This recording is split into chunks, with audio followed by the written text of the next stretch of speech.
تو یہ ان لوگوں کی محبت ہے.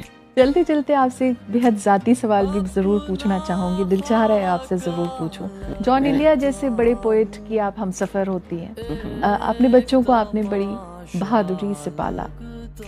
کچھ ان لمحوں کا ذکر اور کچھ ان باتوں کی تصدیق بھی چاہوں گی جو اب تک ایک بند بکسے کی امانت ہے.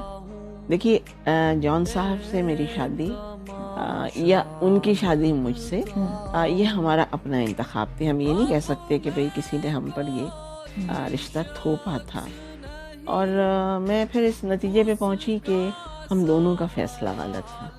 صرف میرا نہیں، ان کا بھی غلط فیصلہ تھا.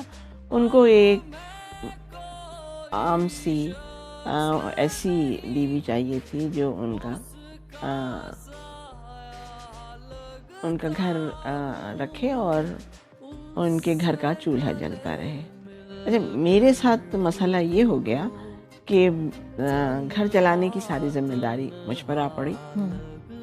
اور وہ ذرا مطلب دوسری وضع کے آدمی تھے، ظاہر ہے انہوں نے اس کو بہت وہ سمجھا ایک شاعر سے کہ رتبے سے گری ہوئی بات کہ وہ گھر کے کسی مسئلے میں دلچسپی لیں یا اس کو توجہ دیں.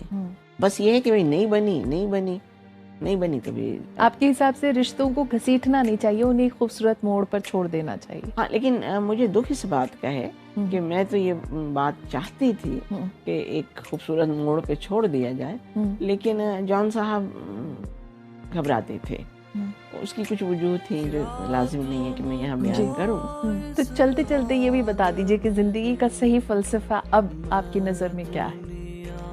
میری نظر میں زندگی کا فلسفہ وہی ہے جو پہلے بھی تھا، اور وہ یہ ہے کہ آپ اگر لکھنے والے ہیں یا آپ پینٹر ہیں، آپ شاعر ہیں، جو کچھ بھی ہیں، آپ اپنی ذمہ داریاں سماج کے لیے ضرور ادا کریں، کیونکہ ہمارا سماج ہمیں اتنا